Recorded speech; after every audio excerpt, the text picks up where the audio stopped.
जो आखिरी क्लास तक डिस्कशन हुआ था वो था प्राइस इलास्टिसिटी ऑफ डिमांड का, या फिर मैं कहूँ जो मेरा कंज्यूमर बिहेवियर था, जो भी था कंज्यूमर बिहेवियर, जिसके अंदर 4 टॉपिक थे। नंबर 1 था consumer equilibrium, cardinal approach. Number 2 था consumer equilibrium, ordinal approach. Number 3 theory of demand, और number 4 price elasticity of demand. ये मैंने कंज्यूमर बिहेवियर पूरा स्टडी कर लिया है। अब बात करेंगे प्रोड्यूसर बिहेवियर की। ये मेरा chapter number 3, chapter number 4, chapter number 5 और चैप्टर नंबर 6। अब बात करेंगे प्रोड्यूसर बिहेवियर की। तो इसका मतलब चैप्टर नंबर 7 जो कि है production function.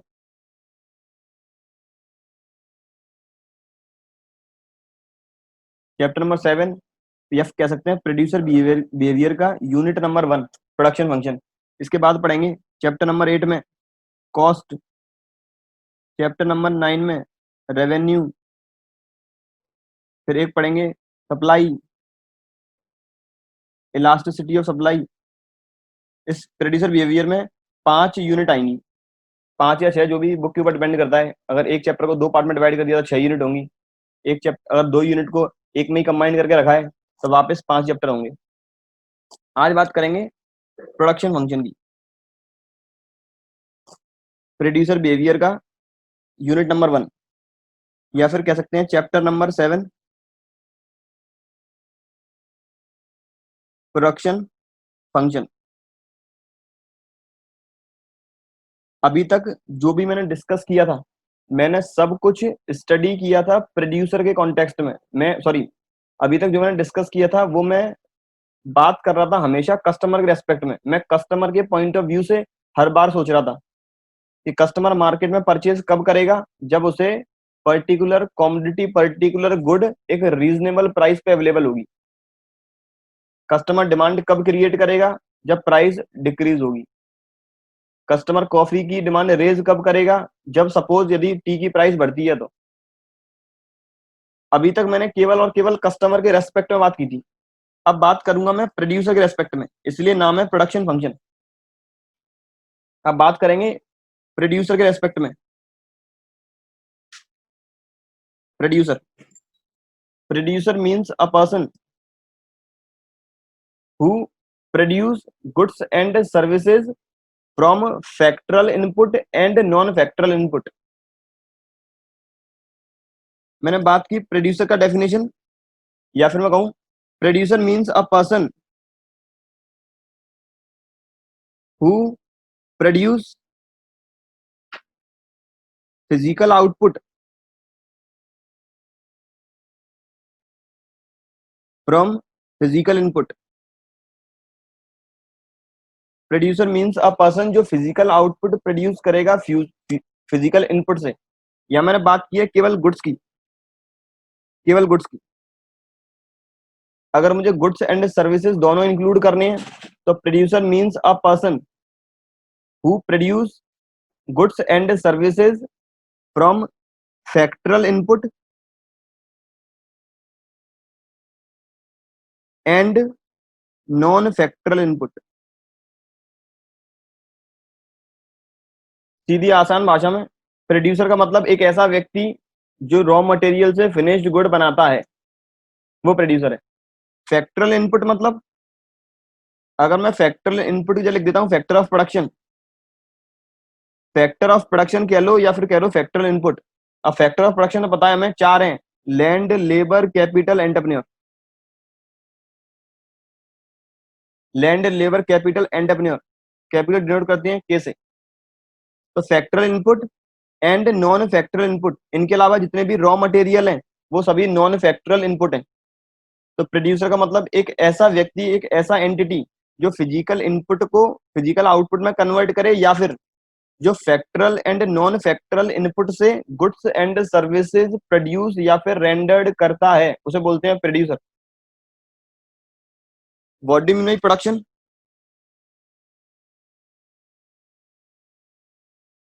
Production means a process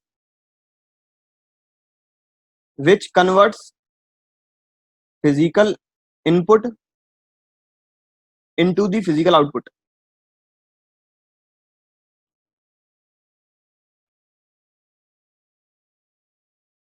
production का मतलब एक ऐसी प्रोसेस जिसमें जितने भी फिजिकल इनपुट हैं वो हम फिजिकल आउटपुट में कन्वर्ट करेंगे। कुल मिला के रॉ मटेरियल से फिनिश्ड गुड मैन्युफैक्चर करने की प्रक्रिया कहलाती है प्रोडक्शन या फिर प्रोडक्शन प्रोसेस। मैंने दो डेफिनेशन डिस्कस की है। Number one is producer, number second is production. Producer means a person who produce goods and services from a factual and non-factual input, and production means a process in which physical input are gets converted into physical output। ये थी producer और production की definition. मेरा chapter का पूरा नाम है production function. Production function. अब जब भी वर्ड आ गया फंक्शन तो मैं हमेशा स्टार्ट करूंगा फंक्शनल रिलेशन से।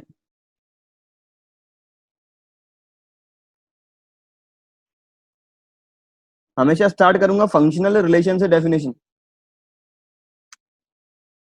सीधी सी बात, प्रोडक्शन फंक्शन का मतलब क्या रिलेशन है फिजिकल इनपुट और फिजिकल आउटपुट के बीच में, उसका एक इक्वेशन के फॉर्म में प्रेजेंटेशन कराएगा production function. Production function means functional relation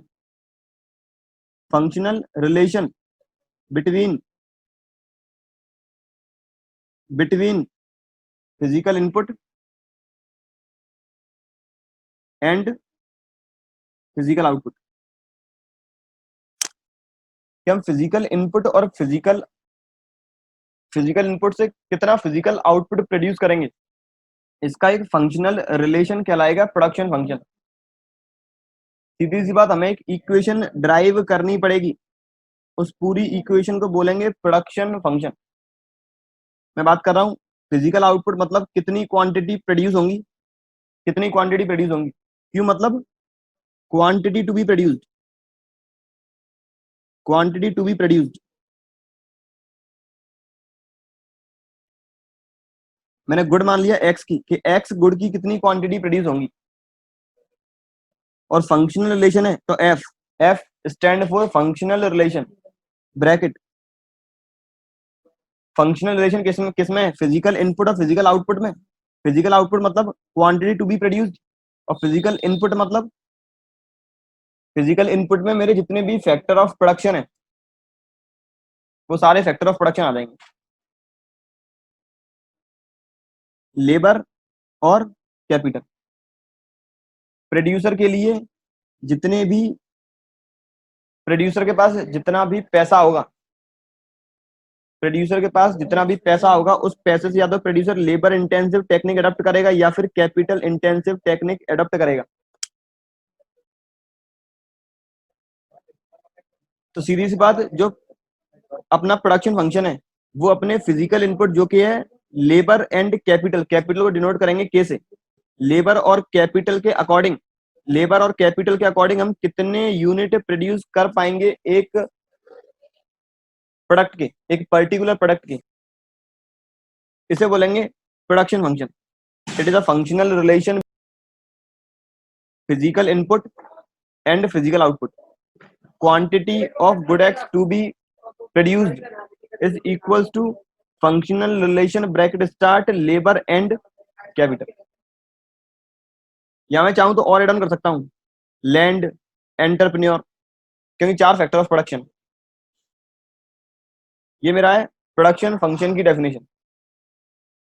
आगे बात करें प्रोडक्शन फंक्शन के बाद।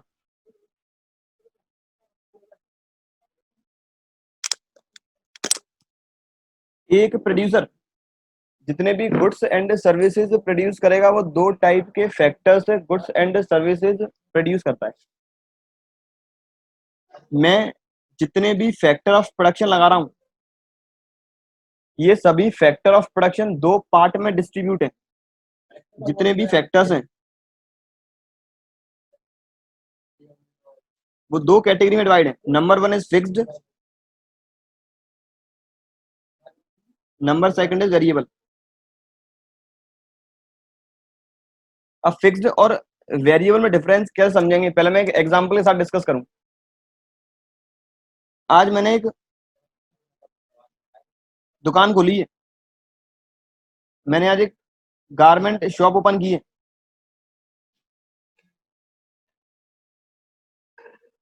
मैंने दुकान जहां पे खोली है वो दुकान किराए की है, रेंटेड है, मैंने रेंट पे ली है दुकान। मेरी दुकान में एक बिजली का मीटर भी लगा हुआ है, दुकान में एक बिजली का मीटर भी लगा हुआ है। अभी मैं केवल खर्चे की बात कर रहा हूं कि फिक्स्ड और वेरिएबल खर्चा कैसे डिवाइड करेंगे। अभी मैं ये नहीं कह रहा हूं कि फैक्टर ऑफ प्रोडक्शन में फिक्स्ड कौन सा है, वेरिएबल कौन सा है। अभी मैं केवल बात कर रहा हूं, यदि कोई व्यक्ति खर्चा करता है तो फिक्स्ड एंड वेरिएबल आइडेंटिफाई कैसे करेंगे। मैंने एक दुकान किराए पे ली है गारमेंट्स की शॉप ओपन करने के लिए, मेरे में एक बिजली का मीटर भी लगा हुआ है, इलेक्ट्रिसिटी मीटर। मैं एक महीने बाहर घूमने चला गया, मैं एक महीने चला गया बाहर घूमने, मैं चला गया आगरा, आगरा के बाद निकल गया मैं दिल्ली।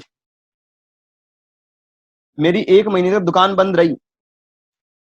क्या एक महीने दुकान बंद करने से क्या मेरा रेंट मुझे पेड नहीं करना पड़ेगा? क्या मुझे उस एक महीने का किराया बच जाएगा? आदित्य, क्या एक महीने का किराया बचेगा? नहीं बचेगा सर। क्या एक महीने की लाइट बचेगी? बच जाएगी सर। सीधी सी बात है। यदि ऐसे खर्चे जो मेरे सेव हो सकते हैं, यदि मैं आउटपुट प्रोड्यूस करता हूं, ये तो मैंने अभी एक दुकान की बात की।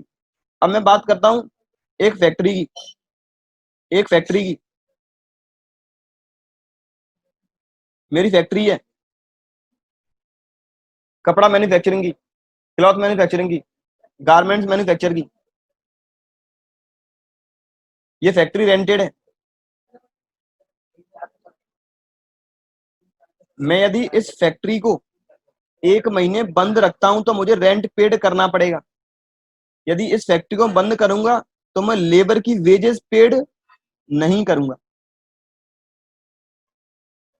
तो इसका मतलब ऐसे खर्चे जो प्रोडक्शन हो या ना हो अकर होते हैं, पेड करने पड़ते हैं, उन्हें बोलते हैं फिक्स्ड एक्सपेंस। और ऐसे खर्चे जो यदि प्रोडक्शन होगा तो खर्च होंगे, प्रोडक्शन नहीं होगा तो सेव किए जा सकते हैं, उन्हें बोलते हैं वेरिएबल एक्सपेंस। मैंने अभी वापस रिपीट कर रहा हूं, मैंने खर्चों की बात की है, अभी तक मैं फैक्टर पे नहीं गया।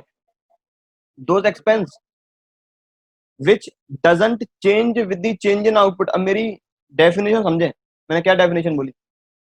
Those expense which doesn't change, which doesn't change with the change in output. ऐसे खर्चे जो आउटपुट में चेंज होने के साथ चेंज नहीं होंगे, आउटपुट के चेंज होने के साथ चेंज नहीं होंगे। मेरी इस फैक्ट्री में मैं हर महीने 200 टी शर्ट बना सकता था। इस फैक्ट्री की कैपेसिटी है, मशीन्स की कैपेसिटी है कि 200 टी शर्ट बनाएंगी। रेंट है इस फैक्ट्री का 5,000 रुपए महीने। अब मैं एक टी शर्ट बनाऊं तभी 5,000 रुपए किराया लगेगा, 200 बनाऊं तब भी 5,000 किराया लगेगा, जीरो बनाऊं तब भी 5,000 किराया लगेगा। Those expense which doesn't change with the change in output are known as fixed expense, and those expense which changes with the change in output। मुझे 200 टी शर्ट बनाने के लिए 100 आदमी चाहिए, तो इसका मतलब यदि 100 बनाऊंगा तो 50 आदमी चाहिए। हर दो टी शर्ट बनाने के लिए मुझे एक लेबर की रिक्वायरमेंट है। तो सिंपल सी बात है, ज्यादा टी शर्ट बनाऊंगा लेबर ज्यादा लगेगी, कम टी शर्ट बनाऊंगा लेबर कम लगेगी। तो those factor which can be change with the change in output are known as, those expense which can be changed with the change in output are known as variable expense। अब मैं आता हूं factor पे। Same ऐसे factor में कि ऐसे factor जिनके चेंज होने से आउटपुट पर कोई भी फर्क नहीं पड़ेगा। दोज फैक्टर, या फिर मैं कहूं ऐसे फैक्टर जो आउटपुट में चेंज होने के साथ साथ इन पर कोई भी फर्क नहीं पड़ने वाला, those factor which doesn't change with the change in output. अब फैक्टर के कॉन्टेक्स्ट में मैंने कैसे बात की, मैंने जो फैक्ट्री ले रखी है ये 1000 स्क्वायर फीट की है, 1000 स्क्वायर फीट की है। अब मैं चाहे 1 यूनिट का प्रोडक्शन करूं या 100 यूनिट का प्रोडक्शन करूं, depend on the capacity of the factory. बस फैक्ट्री की मैक्सिमम कैपेसिटी के आगे नहीं निकलना चाहिए। मेरी फैक्ट्री यदि क्लॉथ मैन्युफैक्चरिंग की है, कपड़ा बनाता हूँ फैक्ट्री के अंदर, और इसकी मैक्सिमम कैपेसिटी है कि एक दिन में 200 टी शर्ट बनेंगी, 1000 स्क्वायर फीट जगह, तो मैं इस 1000 स्क्वायर फीट को कभी भी चेंज नहीं कर पाऊंगा, ना बढ़ा पाऊंगा ना इंक्रीज कर पाऊंगा आउटपुट में चेंज होने के साथ। Those factors which doesn't change with the change in output is known as fixed factor, and those factor which changes with the change in output, मुझे ज्यादा प्रोडक्शन करना है लेबर ज्यादा रखूंगा, कम प्रोडक्शन करना है लेबर कम रखूंगा, तो उन्हें बोलेंगे वेरिएबल फैक्टर। अपनी जो लेबर है वो हमेशा वेरिएबल फैक्टर के अंदर आएगी, क्योंकि लेबर यदि मैं प्रोडक्शन कम करता हूं तो एग्जिस्टिंग लेबर जितनी भी होगी जो मुझे अब रिक्वायर्ड नहीं है वो हटा दूंगा। यदि प्रोडक्शन ज्यादा करूंगा तो और लेबर एम्प्लॉय कर लूंगा। जितने भी और भी फैक्टर्स रहेंगे वो सभी रहेंगे फिक्स्ड, जैसे कैपिटल है, लैंड है, ये सारे फिक्स रहने वाले हैं। अदरवाइज लेबर रहेगी variable. Those factor which changes with the change in output is known as variable factor, for example labor, and those factor which doesn't change with the change in output are known as fixed factor।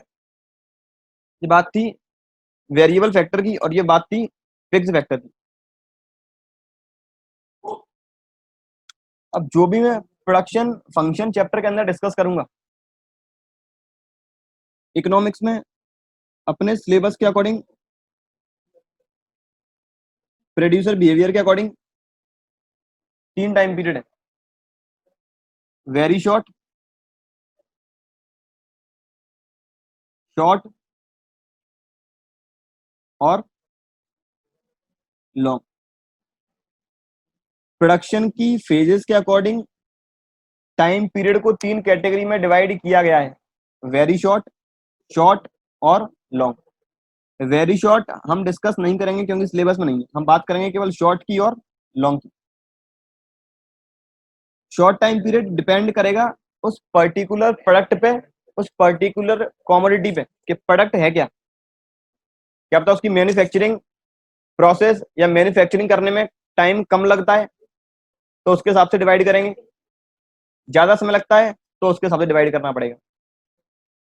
हमें कभी भी exam में division करने के लिए नहीं आएगा कि रेडीमेड गारमेंट प्रोड्यूस करता है तो शॉर्ट और लॉन्ग में डिस्ट्रीब्यूट करो, हमें तो सीधे बता देगा जो शॉर्ट पीरियड है या लॉन्ग पीरियड है। बात क्या याद रखनी है मेन है, जो शॉर्ट पीरियड में दोनों तरह के फैक्टर्स होंगे, चाहे वो फिक्स्ड हो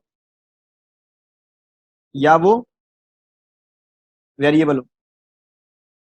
शॉर्ट पीरियड में दोनों टाइप के फैक्टर होंगे, फिक्स्ड एंड वेरिएबल। कुछ फैक्टर फिक्स्ड होंगे, कुछ फैक्टर वेरिएबल होंगे। जैसे लेबर होगा फिक्स्ड, लैंड होगा सॉरी लेबर होगा वेरिएबल, लैंड होगा फिक्स्ड, कैपिटल होगा फिक्स्ड। तो शॉर्ट टाइम पीरियड में सारे फैक्टर्स 2 कैटेगरी में डिवाइड हैं, fixed and variable. Fixed factor constant रहेंगे, कभी भी चेंज नहीं होंगे। वेरिएबल फैक्टर प्रोड्यूसर चेंज कर सकता है एज पर द रिक्वायरमेंट। लेकिन लॉन्ग रन प्रोडक्शन फंक्शन में इसे बोलेंगे शॉर्ट रन प्रोडक्शन फंक्शन, इसे बोलेंगे लॉन्ग रन प्रोडक्शन फंक्शन। इसके अंदर सारे फैक्टर ही वेरिएबल होंगे, इसके अंदर सारे फैक्टर वेरिएबल होंगे, चाहे वो लैंड हो, कैपिटल हो, लेबर हो, सभी फैक्टर वेरिएबल होंगे। मतलब प्रोड्यूसर अपनी डिमांड के अकॉर्डिंग, अपने प्रोडक्शन के अकॉर्डिंग चेंज कर सकता है फैक्टर, उसे लग रहा है आज कैपिटल मुझे राइज करनी है, कैपिटल बढ़ानी है, कैपिटल बढ़ा देगा। उसे लग रहा है फैक्ट्री का साइज थोड़ा कम है और फैक्ट्री और लैंड ऑक्यूपाई करना है, वो लैंड ऑक्यूपाई कर लेगा। लेबर ज्यादा लगानी है, लेबर ज्यादा लगा सकता है। शॉर्ट और लॉन्ग रन में डिफरेंस है कि यहाँ पर कुछ फैक्टर फिक्स रहने वाले हैं जो चेंज कभी नहीं होंगे। चेंज मींस ना इंक्रीज होंगे ना डिक्रीज होंगे। जो फिक्स्ड चार्जेस आता है, जो रेंट आता है, जो इंटरेस्ट आती है, वो तो एज इट इज पेड करनी पड़ेगी, चाहे प्रोडक्शन करो या प्रोडक्शन मत करो। लेकिन लॉन्ग रन में सारे फैक्टर वेरिएबल हैं। यदि प्रोडक्शन करेंगे तो फैक्टर इंक्रीज करेंगे, प्रोडक्शन नहीं कर रहे तो फैक्टर डिक्रीज कर देंगे। फैक्टर ऑफ प्रोडक्शन ऑक्यूपाई करना बंद कर देंगे, एंगेज करना बंद कर देंगे। तो यहाँ पर दो तरह के टाइम पीरियड है, शॉर्ट रन और लॉन्ग रन। पहला डिफरेंस डिस्कस किया, शॉर्ट रन में कुछ फैक्टर फिक्स्ड भी होंगे और कुछ फैक्टर वेरिएबल भी होंगे, जबकि लॉन्ग रन में सारे फैक्टर्स ही होंगे वेरिएबल। लॉन्ग रन में सारे फैक्टर्स रहने वाले हैं वेरिएबल। और क्या डिफरेंस होगा शॉर्ट रन और लॉन्ग रन में?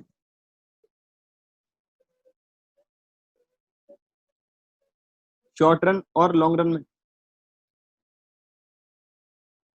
मेन जो डिफरेंस है, पहला डिफरेंस है कि यहाँ पर फिक्स्ड फैक्टर भी है, वेरिएबल भी है, और लॉन्ग रन में सारे फैक्टर वेरिएबल है।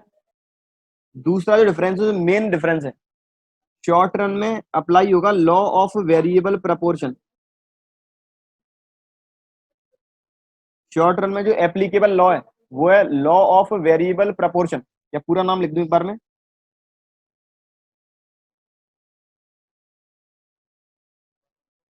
लॉ ऑफ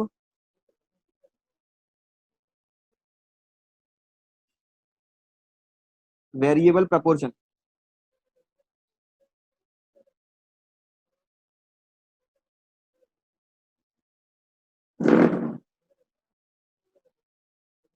जिसे बोलते हैं law of returns to factor, इसे रिटर्न्स टू फैक्टर भी बोलते हैं।